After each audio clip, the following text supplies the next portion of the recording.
The red warning lights blinked steadily across the darkness of space. Each beacon sent out the same message in hundreds of alien languages. The words were simple and clear. This territory belongs to humans. Do not enter without permission. Entry will be seen as an attack. Admiral Zektar of the Great Hegemony Fleet read the message and laughed. His forearms moved across his command console as he dismissed the warning from his screen. Behind him, his officers made clicking sounds that meant amusement in their language. These humans were nothing. They had only been in space for 300 years. The hegemony had ruled the stars for 10,000 years. Commander Vexilon, Zektar called to his second-in-command. How many ships do these humans have? Vexilon checked his reports. His large black eyes scanned the data quickly. Our spies say maybe 200 ships, Admiral. Most are cargo vessels and colony ships. They have perhaps 30 warships. Zektar's mandibles clicked together in what humans might call a smile. And we have? 3,000 warships, Admiral, plus support vessels and troop carriers. The Admiral stood up from his command chair. His tall, insect-like body cast a long shadow under the bridge lights. Then we will brush them aside like dust. These human colonies have the rare metals we need. The Council will be pleased when we bring them this prize. On his main screen, Zektar could see the human colonies spread across several star systems. Intelligence reports showed rich mining operations on dozens of worlds. The humans had found good planets and asteroid fields full of the materials the hegemony needed for their growing empire. It would be easy to take these resources from such a young species. Sir, his communications officer spoke up. We are receiving another transmission from the humans. Put it on screen. A human female appeared on the view screen. She wore a simple uniform with no fancy decorations. Her dark hair was pulled back and her brown eyes looked tired. The name tag on her uniform read Commander S. Chen. This is Commander Sarah Chen of Deep Space Station Cerberus, she said. Her voice was calm and steady. You have crossed into human territory without permission. This is a restricted area. Please turn your ships around and leave immediately. Zektar stepped forward. I am Admiral Zektar of the Hegemony First Fleet. We claim this territory for our empire. Surrender now and your deaths will be quick. Sarah Chen looked at him for a long moment. She seemed to be thinking about something. Admiral, I need you to understand something. We put those warning beacons there for a reason. They are not just to protect us. They are to protect you. The Admiral and his officers made their clicking sounds again.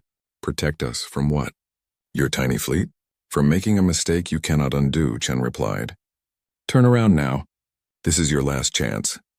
Zektar cut the transmission with a wave of his hand. Foolish humans. They think they can scare us with words. He turned to his weapons officer. Prepare the fleet for attack. Target their space stations first, then move to the colonies.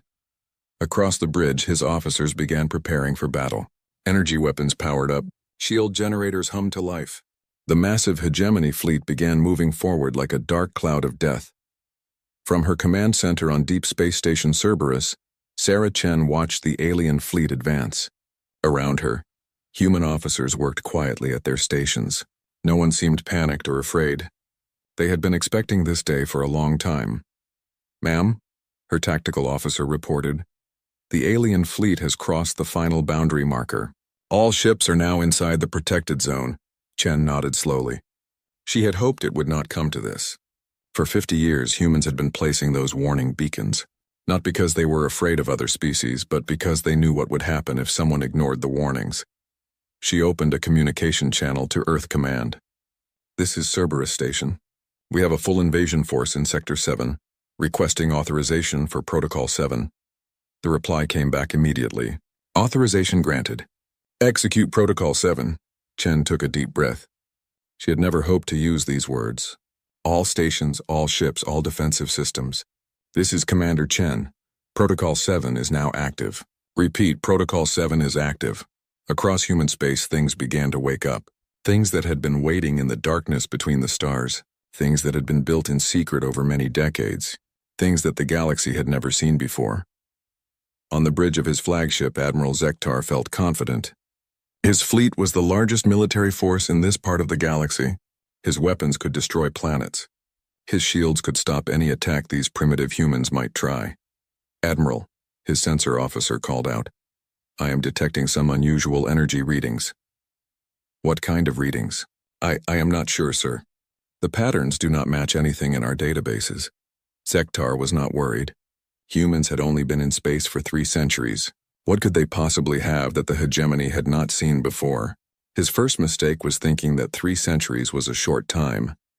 His second mistake was thinking that humans were like other species the hegemony had conquered. His third and biggest mistake was ignoring the warnings. The hegemony fleet moved deeper into human space. Their sensors showed empty space ahead. No human ships came out to meet them. No defense platforms opened fire. It seemed like the humans were hiding or had run away. "Sir," the communications officer reported, "we are receiving a message from the human colonies." "Another surrender offer?" Zektar asked. "No, sir. It is just 2 words, repeated over and over." "What are the words?" The communications officer looked confused. "The words are, 'We're sorry.'" Admiral Zektar did not understand what humans had to be sorry about. His fleet was winning. There was no resistance. Soon he would control all of these colonies and their valuable resources. But Sarah Chen knew what her people were sorry about. They were sorry that another species had chosen to cross the line that should never be crossed. They were sorry that the warnings had been ignored. Most of all, they were sorry about what was going to happen next. In the darkness of space, ancient systems came online. Weapons that had never been tested in real combat began to charge. And scattered across dozens of star systems, humans who had volunteered for a special duty began to move toward the alien fleet. These humans looked normal from the outside, but inside they had been changed, enhanced, made into something more than human and less than human at the same time. They had given up parts of their humanity to become perfect defenders of human space. The hegemony fleet continued forward, not knowing that they were being watched by things that could see through solid matter, move through dimensions that normal physics said should not exist, and strike from places where no attack should be possible. Admiral Zektar looked at his tactical display and felt satisfied. In a few hours, the first human colony would be within range of his weapons. Soon after that, he would send his victory message back to the Hegemony Council. He had no way of knowing that his fleet was already surrounded. The humans had let them come this far into their territory for a reason. Now the trap was ready to close. The first Hegemony ship to disappear was the scout vessel, Blade of Victory. It had been checking an asteroid field for human defense platforms when it suddenly went quiet. Admiral Zektar waited for a report, but none came. "Communications, contact the Blade of Victory," he ordered. His communications officer tried several times. "No response, Admiral, but sensors show the ship is still there." "Send a recovery team." The recovery team found the Blade of Victory drifting silently among the asteroids. Its hull was undamaged. Its power systems were working normally. But when they boarded the ship, they found something impossible. The crew was gone. All 43 members had simply vanished. Their uniforms were still at their posts, but the bodies inside them were missing. There were no signs of struggle, no damage to the ship, no evidence of what had happened. The crew had just stopped existing. "This makes no sense," Vexlon said as he read the recovery team's report. "Where did they go?" Admiral Zektar stared at the tactical display. Red dots marked his fleet positions. Green dots should have marked human ships, but there were none. The space around them appeared empty, yet somehow one of his vessels had been attacked. "Sir," the sensor officer called out, "I am detecting unusual readings again. Multiple contacts, but they appear and disappear randomly." "What do you mean?" "The contacts show up for a few seconds, then vanish completely. Our computers cannot track them." Zektar's mandibles clicked with annoyance. "Run full diagnostics on all sensors. These readings must be equipment errors." But the readings were not errors. Deep in space, things moved that the hegemony had never encountered before. Captain Maria Torres had once been fully human. Now she was something else. Her body had been changed by human science and technology. Parts of her were still flesh and blood, but other parts were pure energy and quantum mechanics. She could phase through solid matter like a ghost. She could exist in several dimensions at once. She could appear inside an enemy ship, disable its crew without killing them, and vanish again before anyone knew she had been there. Torres moved through the hegemony fleet like a shadow. She did not kill the alien crews because humans had decided long ago that death was not always necessary. Instead, she transported them to holding facilities that existed in folded spacetime. The aliens would be safe there until this conflict ended. From her command post, Sarah Chen watched the reports coming in. More hegemony ships were going silent. Not destroyed, just emptied of their crews and left drifting. Status report, she requested. Her tactical officer checked his screens. 17 enemy vessels neutralized so far. 0 human casualties. The enhanced operatives are performing perfectly. Chen nodded, but she felt no satisfaction. Every human who had volunteered for the enhancement program had given up something important. They could no longer live normal lives. They could never have families. They existed in a space between human and something else entirely. Any response from the hegemony fleet? She asked. They are trying to adapt. They have pulled their ships into tighter formations and are rotating their shields randomly. It will not help them. Meanwhile, Admiral Zektar was learning that everything he knew about warfare was useless here. His weapons were designed to fight other ships. His tactics were based on 10,000 years of conventional space battles. But how do you fight an enemy that can walk through your hull like it was made of air? Sir, his chief engineer reported, I have completed the analysis of the abandoned ships. There is no evidence of any known weapon being used. No energy discharge, no projectile damage, no chemical residue. The crews just stopped being there. Zektar felt something he had not experienced in many years: fear. Not for himself, but for his entire species. If humans had weapons that could make people disappear without a trace, what hope did the hegemony have? All ships maintain formation, he ordered. Increase sensor sweeps to maximum range. We must find these phantom attackers. But the enhanced humans were not hiding in the traditional sense. Captain Torres and her fellow operatives existed in dimensions that hegemony sensors could not detect. They could watch the alien fleet, study their movements, and strike at any moment. The next attack came from inside. Crew members on 3 different hegemony ships suddenly found themselves somewhere else entirely. They were standing in what looked like a comfortable waiting room with soft lighting and peaceful music. A human woman in a medical uniform approached them. Please do not be afraid, she said in perfect hegemony language. You are safe here. This facility exists outside normal space-time. You will be returned to your people when this conflict ends. The confused aliens looked around at their surroundings. There were other hegemony crew members there, all looking just as bewildered. Through large windows they could see stars, but they moved in patterns that made no sense. Back in normal space, Admiral Zektar realized his fleet was being taken apart piece by piece. His officers suggested different strategies, but nothing worked. They tried random flight patterns to avoid the attacks. The attacks continued. They tried grouping all ships together for mutual protection. Ships in the middle of the formation still lost their crews. Admiral, Vexilon said quietly, perhaps we should consider retreating. Zektar's pride rebelled against the idea, but he was running out of options. Of his original 3,000 ships, over 300 were now empty hulks drifting in space. His crews were terrified and confused.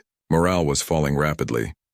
Sir, the communications officer announced, we are receiving another transmission from the humans.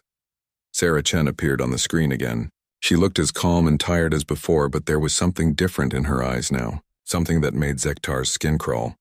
Admiral, you still have a chance to save your remaining crews, she said. Leave now, and no more of your people will be taken.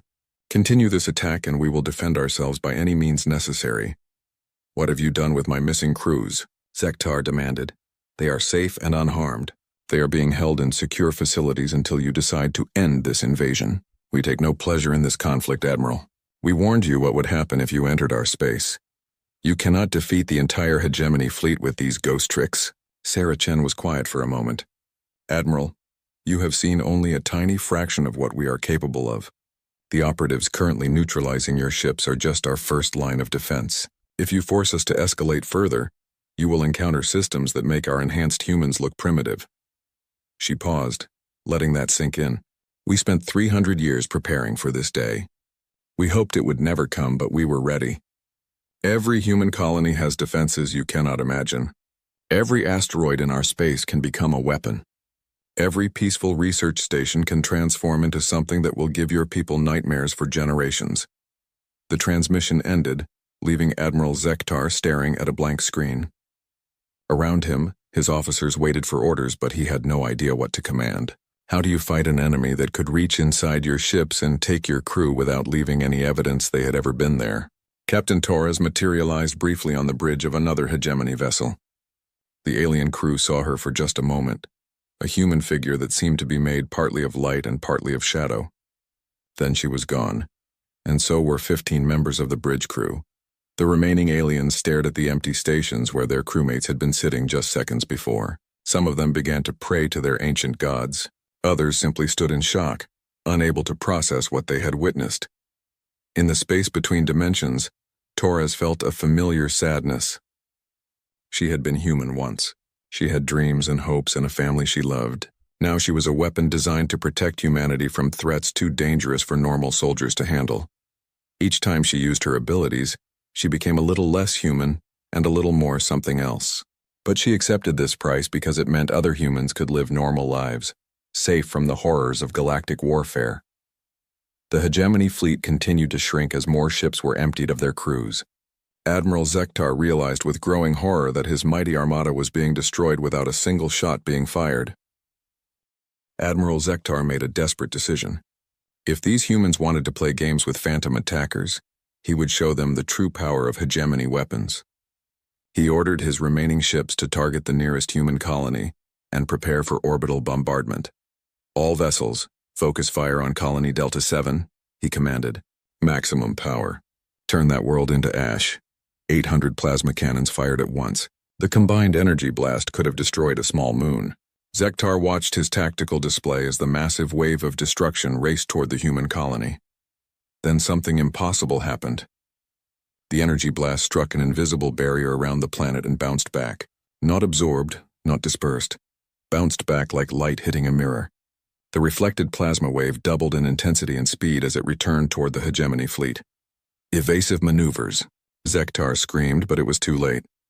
The reflected energy tore through his formation like a burning sword. Dozens of ships were destroyed instantly. Others were severely damaged, their hulls melted and twisted by their own weapons. In 30 seconds, Admiral Zektar lost more vessels than he had in the previous 6 hours of ghost attacks.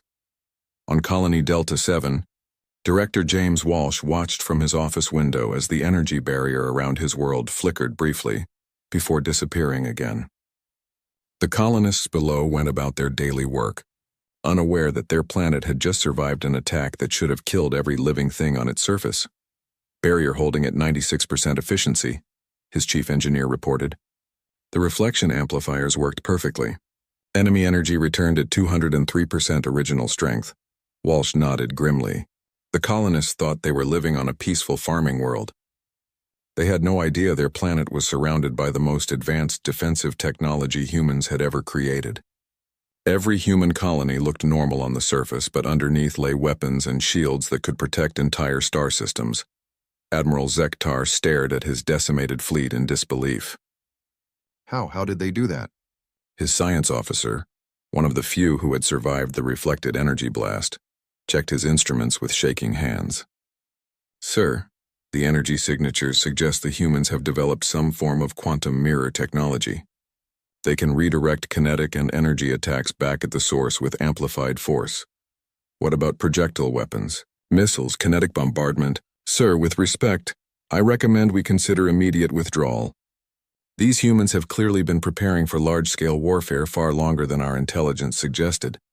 But Zektar was not ready to admit defeat. The hegemony had never lost a major battle in 5,000 years. He would not be the first admiral to retreat from a species they had dismissed as primitive. Launch the kinetic missiles, he ordered. Solid projectiles. They cannot reflect solid matter. 1,000 high-speed missiles launched from the remaining hegemony ships.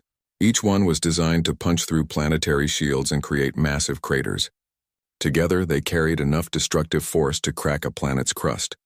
The missiles raced toward Colony Delta 7 at a significant fraction of light speed. Admiral Zektar smiled grimly. Let the humans try to reflect solid matter traveling at relativistic speeds. But the missiles never reached their target. As they approached the colony, they began to slow down, as if space itself was becoming thicker. One by one, they stopped completely and hung motionless in the void. Then, slowly, they began to turn around. Sir, the science officer whispered. They are reversing course. All missiles are now heading back toward us. The kinetic missiles that had been launched at the human colony returned to their launch points with twice their original velocity. The impacts against hegemony ships were devastating. Hulls designed to withstand plasma fire were pierced like paper by their own projectiles. From Earth, Dr. Elizabeth Reeves observed the battle through quantum communication links. She sat in a comfortable chair in her laboratory, surrounded by equations and technical diagrams. To anyone looking at her, she seemed like a normal elderly scientist. But her work had made the current defense possible. Temporal distortion fields functioning normally, she reported to the military commanders watching the battle. Local spacetime manipulation holding steady. The invading projectiles experienced approximately 40 minutes of deceleration before achieving reverse trajectory. General Morrison, watching from Earth Command, shook his head in amazement. Dr. Reeves, sometimes I forget that you used to work on children's toys before you joined the defense project. She smiled. The principles are the same, General. Children's toys need to be safe, reliable, and work the first time every time. Military equipment requires the same qualities, just on a larger scale. Back in space, Admiral Zektar realized his fleet was trapped. Every attack he launched came back stronger. His weapons were useless. His ships were being emptied by phantom attackers. And now he was learning that humans could manipulate space and time itself. Sir, Vexlon approached carefully. I have been analyzing the human defensive patterns. I believe they have been studying our weapons and tactics for much longer than we realized. What do you mean? Every countermeasure they use is specifically designed to defeat hegemony technology. Our plasma frequency, our missile guidance systems, our shield harmonics, they know everything about how our equipment works. Admiral Zektar felt a chill that had nothing to do with the ship's temperature. How long have they been watching us? Before Vexlon could answer, Sarah Chen appeared on the main view screen again. This time she was not alone. Standing beside her was a woman in civilian clothes who looked completely ordinary, except for her eyes, which seemed to hold the weight of centuries. Admiral Zektar, Chen said, I would like you to meet Dr. Elizabeth Reeves. She has a message for you. Dr. Reeves stepped forward. Her voice was gentle, like a teacher explaining a difficult concept to a student. Admiral, your species has a saying that translates roughly as, the young tree bends in the storm while the old oak breaks. You see us as a young tree because we have only been in space for 3 centuries. She paused, letting him absorb her words. But you are mistaken about what kind of tree we are. Humans spent 10,000 years learning to kill each other before we ever left our homeworld. We perfected warfare and then tried to leave it behind. We hoped we would never need those skills again. On her command screen, she brought up images of human history. Battles, weapons, strategies spanning millennia of conflict. We know every way intelligent beings can fight because we have tried them all.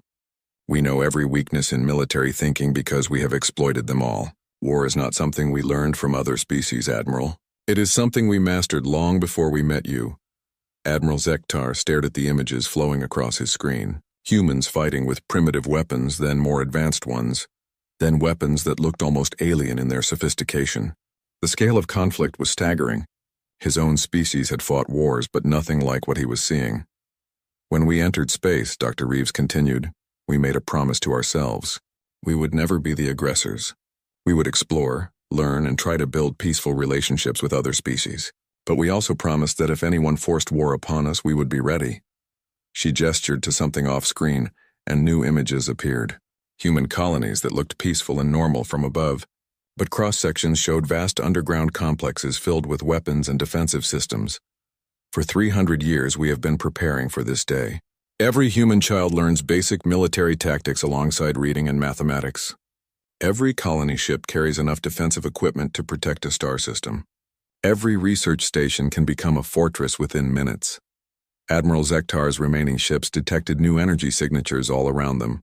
What had appeared to be empty space was suddenly filled with human vessels decloaking. Not just a few dozen ships, but hundreds. Sleek, dangerous-looking craft that moved with an efficiency that spoke of advanced technology and experienced crews.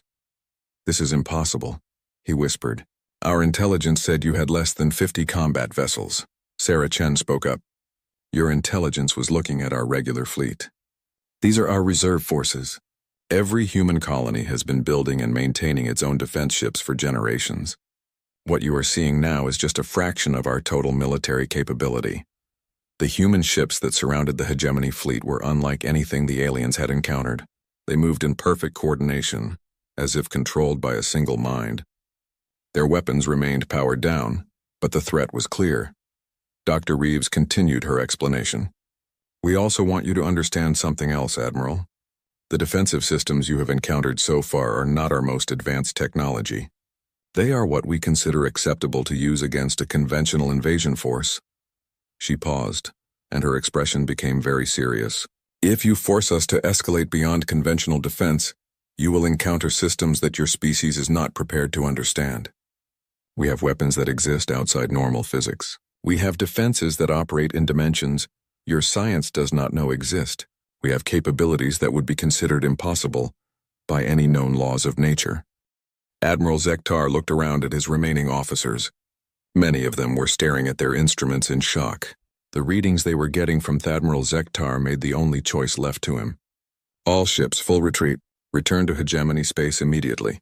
His remaining vessels, less than a third of the mighty armada that had entered human territory, turned away from the human colonies and began their journey toward the border. The phantom attack stopped immediately. The human ships that had surrounded them allowed them to pass without interference. But as the hegemony fleet approached what should have been the edge of human space, Admiral Zektar discovered something that filled him with a new kind of terror. Sir, his navigation officer reported, voice shaking. I am detecting human settlements in the Kepler system. That is impossible. Kepler is 300 light-years from Earth, well outside known human territory. Confirmed, sir. Large-scale mining operations, orbital habitats, and defensive platforms, all showing human energy signatures.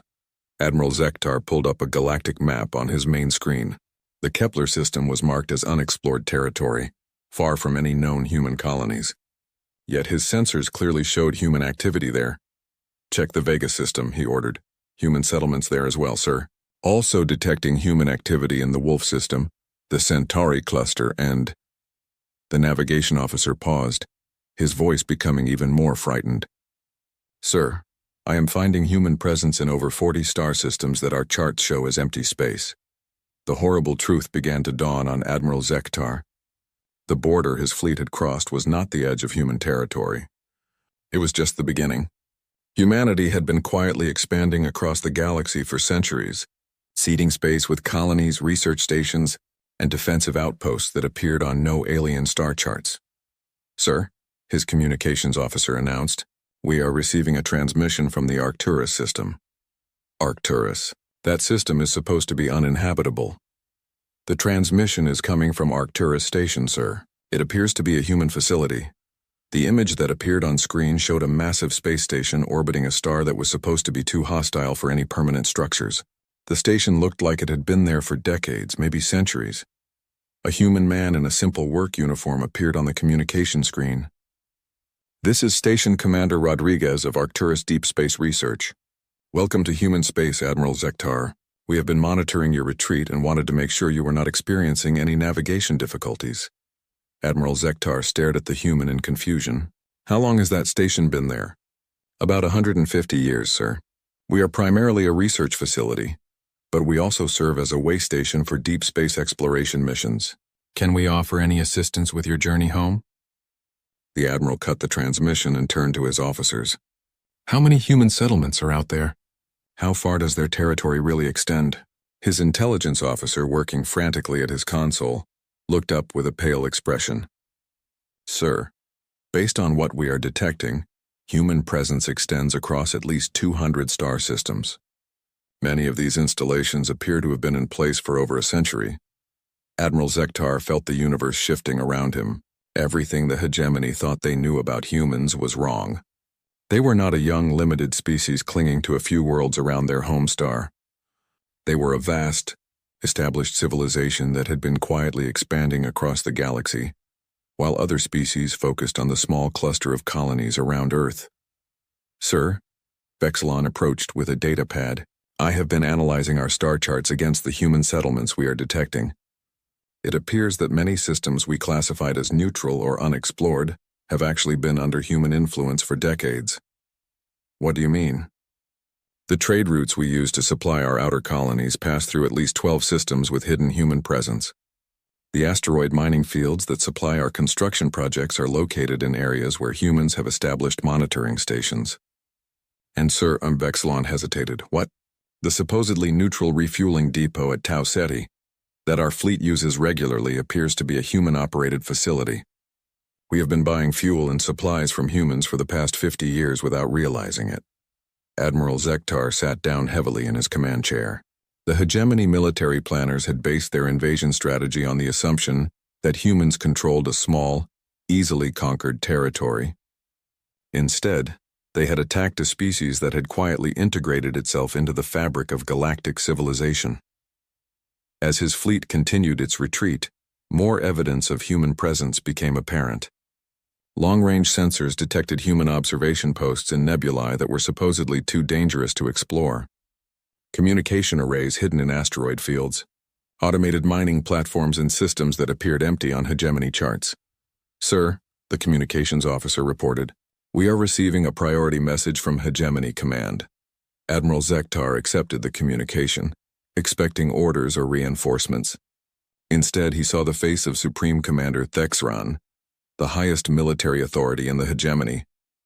But the Supreme Commander was not calling from a military facility.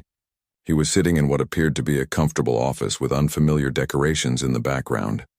"Admiral Zektar," the Supreme Commander said, "I am calling to inform you that your invasion has been called off. Sir, we are already in retreat. What is your location?" "I am currently on Hegemony Prime in my office. However, I am not alone." The camera pulled back to reveal a human woman sitting calmly in a chair beside the Supreme Commander's desk. She was elderly, with gray hair and kind eyes, wearing a simple business suit. "This is Ambassador Maria Santos of the Terran Diplomatic Corps," the Supreme Commander continued. His voice carried a tone that Admiral Zektar had never heard before, fear mixed with respect. "She arrived here 3 hours ago to discuss the current situation." Ambassador Santos smiled politely and spoke in perfect hegemony language. "Good afternoon, Admiral Zektar. I hope your crews are well. I wanted to assure you that the enhanced humans who removed your people from their ships were very careful to cause no harm." Admiral Zektar stared at the screen in shock. A human diplomat was sitting in the most secure military facility in hegemony space, talking casually with the Supreme Commander as if she belonged there. "How did you get to Hegemony Prime?" he asked. "I took the regular diplomatic transport," she replied. "The same ships that have been running scheduled routes between Earth and your home system for the past 30 years. I was actually supposed to visit last month, but my schedule was quite busy." Supreme Commander Thexran spoke up. "Admiral, it appears that our intelligence services have made some significant errors in their assessment of human capabilities and territorial extent." Ambassador Santos opened a briefcase and pulled out what appeared to be a standard diplomatic datapad. "I have brought some updated star charts that might help clarify the current situation. These show the actual extent of human territory and influence." She activated the datapad, and a holographic map of the galaxy appeared above the desk.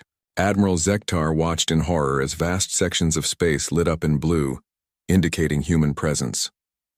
The territory was not centered around Earth as expected, but spread across hundreds of star systems in a complex web of colonies, outposts, and research stations.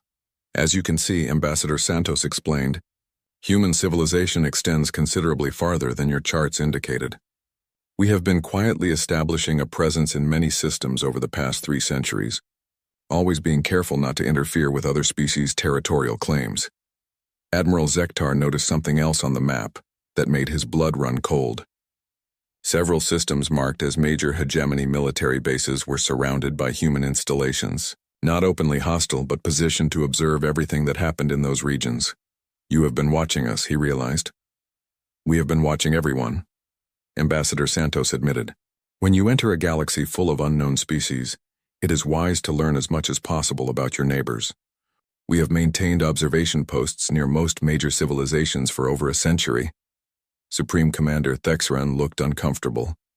"Ambassador Santos has informed me that human diplomatic missions have been operating throughout hegemony space for decades. Apparently, we have been interacting with human representatives regularly without realizing their true identity. Many of the independent traders and neutral diplomats your people deal with are actually human agents," Santos explained. "We found it easier to conduct business and gather information if we did not advertise our species' identity. Most aliens seem to have strong preconceptions about humans that interfere with normal diplomatic relations." Admiral Zektar realized that the hegemony had not just attacked a small human territory. They had attacked a species that had been quietly studying them for generations, learning their strengths and weaknesses, mapping their trade routes and military installations. "How many of you are there?" he asked. Ambassador Santos consulted her datapad. Current human population across all star systems is approximately 47 billion individuals, spread across 412 worlds and space habitats. The number hit Admiral Zektar like a physical blow. "The hegemony's intel?" 3 days later, Admiral Zektar stood in the main conference room on Hegemony Prime. Around the table sat the most powerful leaders in hegemony space, but they all looked small and uncertain compared to the humans who had joined them for this meeting. Ambassador Maria Santos sat at the head of the table as if she belonged there. Beside her was Dr. Elizabeth Reeves, the scientist who had explained human military doctrine during the conflict. Several other humans in civilian clothing occupied chairs that had been hastily added to accommodate the unexpected diplomatic mission. Supreme Commander Thexron called the meeting to order. "We are here to discuss the terms of the new relationship between the hegemony and the Terran Confederation." Admiral Zektar noticed that none of the humans looked angry or threatening. They seemed genuinely interested in finding a peaceful solution, which somehow made the situation more unsettling. He had expected conquerors demanding tribute and territory. Instead, he was facing people who acted like concerned neighbors trying to solve a community problem. Ambassador Santos opened a simple folder and pulled out a few sheets of paper. "Thank you for agreeing to this meeting. Before we discuss terms, I want to make sure everyone understands the current situation." She activated a holographic projector in the center of the table. The galaxy appeared above them, with different colors showing various territorial boundaries. The blue areas represent confirmed human presence. The red areas show hegemony territory. As you can see, there is considerable overlap. Admiral Zektar studied the map and felt his stomach sink. Human installations were scattered throughout what the hegemony considered their exclusive territory. Worse, many of the most important hegemony systems were completely surrounded by human outposts. For the past century, Santos continued, human and hegemony citizens have been conducting business together on a daily basis. Your people buy supplies from our trading posts. Your ships refuel at our stations. Your diplomats stay at our hotels when they travel. Most of this interaction has been peaceful and profitable for both sides. Dr. Reeves spoke up.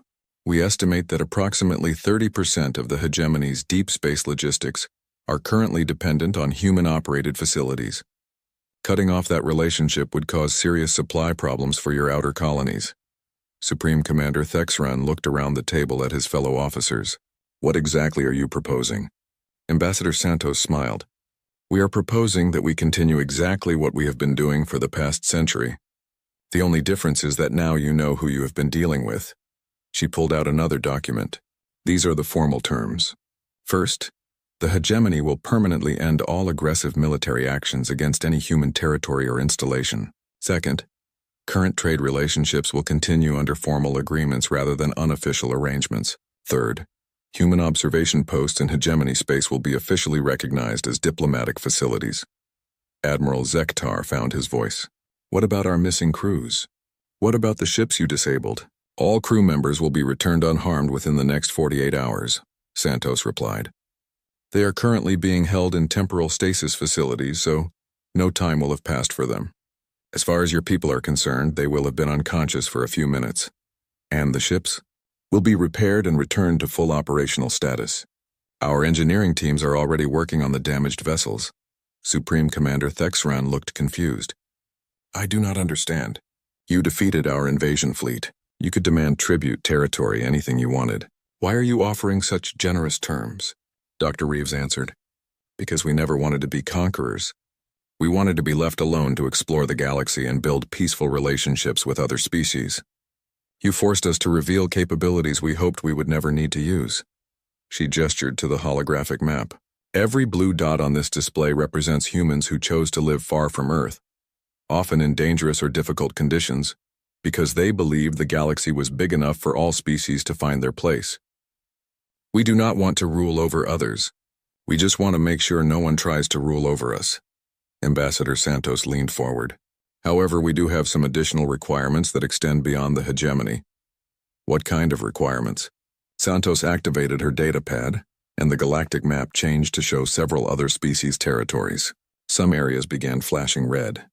Our intelligence networks have identified 17 other civilizations that are currently planning aggressive actions against their neighbors. These range from small border disputes to large-scale invasion plans. She paused to let that information sink in. As part of our agreement, the hegemony will join a new organization we are establishing called the Galactic Peace Enforcement Council. Any species that launches unprovoked attacks against another civilization will face immediate intervention. Admiral Zektar realized what the humans were really proposing. You want to become the police force for the entire galaxy. We want to prevent unnecessary wars, Dr. Reeves corrected. We have seen what happens when species are allowed to attack each other without consequences. It leads to escalating conflicts that eventually threaten everyone. Santos brought up new images showing various alien civilizations. We have been monitoring galactic politics for over a century. We know which species are planning invasions, which governments are developing weapons of mass destruction, and which trade disputes are about to become shooting wars. She pointed to specific regions on the map. The Karthak Empire is planning to invade 6 neighboring systems next year. The Stellar Collective is developing biological weapons designed to eliminate entire species. The Trade Federation is about to start a war over mining rights that could destabilize this entire region of the galaxy. Supreme Commander Thexron stared at the information in shock. How do you know all of this? Because we have been watching and listening for a very long time, Santos replied. Human intelligence agents have been operating throughout the galaxy for decades. We know more about most civilizations than they know about themselves. Admiral Zektar felt a chill as he realized the true scope of human capabilities. You could have prevented our invasion before it started. Yes, we could have, Dr. Reeves admitted. But we hoped you would listen to the warnings and turn back. We always prefer diplomatic solutions to military ones. Santos stood up and walked to the holographic display. The galaxy is entering a dangerous period. Populations are growing, resources are becoming scarce, and old territorial disputes are escalating into major conflicts. Without some form of stabilizing influence, we are looking at centuries of warfare that could destroy entire civilizations. She turned to face the hegemony leaders. We do not want to rule the galaxy. We want to preserve it. The Peace Enforcement Council will have one simple mission: prevent aggressive wars before they start. Species that attack others without justification will face immediate intervention designed to stop the conflict with minimum casualties. Admiral Zektar asked the question that was troubling him most. What if we refuse? Ambassador Santos returned to her seat and looked at him with sad eyes. Then you will discover that the defensive systems you encountered during your invasion were just our basic peacekeeping tools. We have weapons and capabilities that we hope never to reveal, but we will use them if necessary to prevent galactic warfare. She opened her briefcase again and pulled out a small device that looked like a simple communication unit. This contains detailed information about human military capabilities that go beyond what you experienced. I recommend that you review this data before making your decision. Supreme Commander Thexron accepted the device with trembling hands. How long do we have to decide? The formal agreement needs to be signed within 30 days, Santos replied. But I should mention that we are holding similar meetings with the leaders of 47 other civilizations this week. The Peace Enforcement Council will be established whether or not the hegemony chooses to participate. The meeting concluded with the hegemony leaders agreeing to consider the human proposal. As the humans prepared to leave, Admiral Zektar approached Ambassador Santos privately. Why are you really doing this? He asked. What do humans gain from policing the galaxy? Santos looked at him thoughtfully. Admiral, have you ever had children? Yes, I have offspring. Then you understand the feeling of wanting to protect something precious, even when that protection requires difficult sacrifices. She gestured toward a window that showed the stars beyond. We see the galaxy as a place full of potential.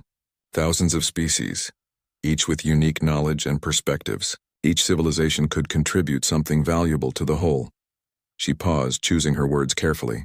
But we also know that one major galactic war could destroy everything. We have seen what happens when intelligent species turn their full technological capabilities toward destroying each other. We will not allow that to happen. Admiral Zektar watched as the human delegation departed in ships that seemed to materialize from nowhere and disappear just as mysteriously. As their vessels vanished into whatever dimension they used for faster-than-light travel, he realized that the galaxy had changed forever.